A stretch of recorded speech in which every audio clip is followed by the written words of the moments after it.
Hey guys, it's Sign here with HobbiesofaMan. Once again, and today we're going to be doing another comic book issue. Today we're going to be looking at Blasphamous, issue 3. This is the end of the story so far, I think. There is kind of like a way for this to continue, but I'm not sure if it will or not. And there really isn't too much to say beforehand, so let's just get on with it. So, Blasphamous, issue 3, has the same team as always. It has Mirka and Andolfo as the main writer and artist. It has a bunch of colorists here with Chiara Di Francia, Mirka Andolfo, Gianluca Papi, and the letterer is Fabio Emilia. And of course, it's localized or translated, I guess is the right word, to by Steve Orlando, right? And it opens on this battle between the angels and demons, and it ends up with Uriel getting hurt and then getting sent down to Earth. And as they descend, they lose their wings, and so Uriel is like a fallen angel type character at this point. And as they end up here on Earth, they realize that Christianity has fallen, the Church of the Three Crosses has risen, and realizes what has happened to you know, the religion that they are from, right?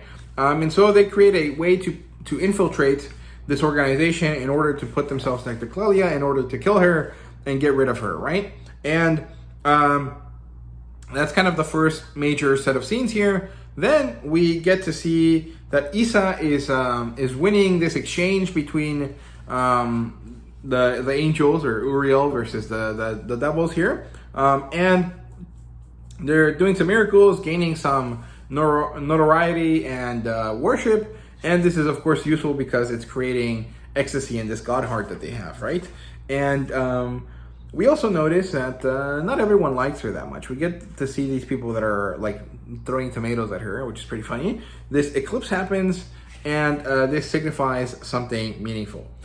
So we move on to a different day, or to later in the day, and Uriel is feeding from the Sacred Heart here, and gaining power and becoming more and more angel-like. And the interesting thing here is that it's not a biblically accurate angel, but it's a lot more like what they would be like than you would expect, right? So this actually looks pretty monstrous, not really beautiful. So it's kind of interesting. And then they have this conversation where basically Uriel is trying to make sure that Isa stays on her side. She says, "You can trust me. I'm not going to betray you like Clelia does." And then we get a flashback to when Isa, in her original like incarnation, I guess, when she was Mariana, gets caught by the nuns, is taken, and she tries to defend Clelia, but the nun tells her, you know, she's back with us. We know that you don't care about her. We're going to get rid of you. And then Clelia, in order to protect herself, actually goes along with this plan and acts vitriolic towards Mariana. And so Mariana gets betrayed in the last moments right before her death. And of course, it's understandable, and it's why she is the way she is at this point, right? Then we transition over to seeing Uriel in their more like angelic form, I guess. And they have this monologue where they realize that, you know, they are going to betray Isa, and this is going to happen regardless of whether Isa is aware of it or not. And I think Isa is aware of it to an extent, right? Then some people show up to tell Uriel that she recently got something in the mail, and it turns out to be the box that they stuffed Clelia's body in, but it's empty and it's out of the ocean. And this is a problem because it means that Clelia is able to come back, right? And so they go through this process where now we get to see that the Church of Three Crosses or whatever is trying to go through the sanctification process. They're trying to make sure that Clelia is remembered in a certain way. And as they're doing this, they use this as an opportunity to stage a resurrection for her at the same time. So she doesn't get sanctified, she actually gets resurrected. And this is special, but she becomes resurrected as this kind of punk kind of girl. And I really like it. I think this is really cute, actually. But it's kind of ridiculous. And so it's kind of odd. Then we get a flashback to a month earlier where Clelia is down in the ocean, dying but not dead because she can't die. And she has these memories and these visions of Mariana torturing her, metaphysically or like emotionally, mentally. Then they manage to find her and pull her out, and they allow her to regrow her body parts. And then she uses this opportunity to get Levi, to do what she wants him to do, and let her resurrect in the way that she wants to be resurrected, which means she gets to be this weird little like pop punk thing, right? And it works pretty nicely, actually. It's pretty funny. Isa shows up to beat the shit out of her, and they start having a dance off or a fight off or a sing off, a riff off, I guess is what it is, and it devolves into this proper fight here. And as they're doing this, people get kind of excited about the fact that people are fighting in front of them, and it turns out that the Sacred Heart thing doesn't just need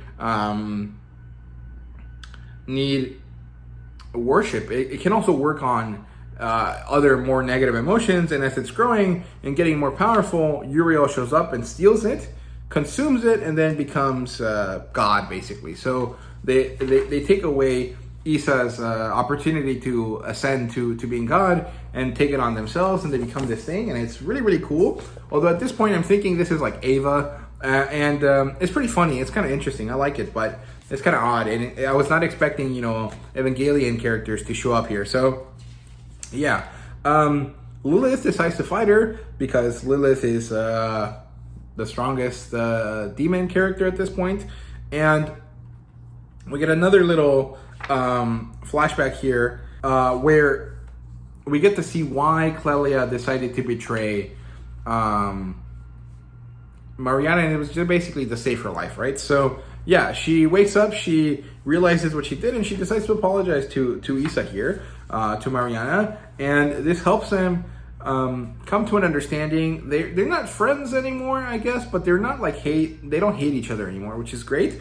But the world might get destroyed by this Uriel God character, and it's time to try to fight her, right? And Leviathan gets to be the guy that fights her because he barely ever drinks from the Sacred Heart that they have, right? That the demons have, and so he's not addicted to the substance that comes out of it, and he's also not that used to it, so it will have a really strong effect on him. And so he consumes some of it. He becomes this epic, Leviathan monster, and he and Uriel fight, and they manage to beat Uriel by decapitating her, I guess. And then between Isa and Clelia, they sing a song as she gets defeated, and the Sacred Heart pops out, and Lev has it in his hands, and Isa gets it back. Lev gives it back to Isa, and she becomes, a female version of God, which is cool. Again, this looks very much like Evangelion, and it's pretty fun. I like it. But I don't know. I wasn't really all that interested. And then we get a year later thing here where we get to see that they're just living normal lives because the last thing that Mariana did was allow everyone's wish to come true. So people that wanted to be human become human. People that wanted to become immortal become immortal. People that wanted to become human again, even though they were immortal, become human again, even though they were immortal. And so the status quo is reached, right? And Lev and Clelia are together, and they just have an exchange, and then they ride off into the sunset. And overall, I think I feel about this series the same way that I felt about mostly every other Mirka and Andolfo series, which is I love the artwork. I think it's fun. It's cute and creepy, and it has this really interesting style to it that I love. But even though the concepts are immensely interesting, the execution is really good initially, and then it kind of just slowly dips into like mediocre. And that really sucks because I think Mirka and Andolfo has a lot of great stuff going for her. She has a great imagination, and I think it's just a need to work on developing her storytelling ability just a bit more, because they start really high, really interesting with some cool, heady topics and concepts, and then it's just like this slow decline to like, I'm interested in this to an extent, but I don't think that this is being handled the way it is, that it's supposed to be, right? And that's kind of disappointing, right? So yeah, that's what my thoughts on this. If I were to rate the whole series, I would give it like a 3.5 out of 5. I think I would reread this for the artwork, but I'm not necessarily sure that I would go out of my way to collect a proper book of this, right? I will just keep these editions the way they are and maybe reread them in a couple of years. But as of right now, I don't think I'll pick up anything else by Mirka Andolfo for a little bit, for a while. Maybe, at least 6 months, right? If she gets another series out by then, I'll have to think about it. But for now, I don't think I'm going to pick up anything else by Mirka Andolfo. Not because this was so disappointing that I hated it or anything. It's just like, okay, I think I've gathered enough information about my taste and Mirka Andolfo's ability to satisfy them. And I don't think that she can the way that I want her to. And so for now, anything that's Sweet Paprika related, I'll pick up. But anything beyond that, anything new from Mirka Andolfo, I'll probably won't get. So those are my thoughts there. I hope you guys enjoyed. Let me know what you thought. Have you read this? Are you going to read it? Let me know down in the comments. And thank you guys very much for watching. See you guys later.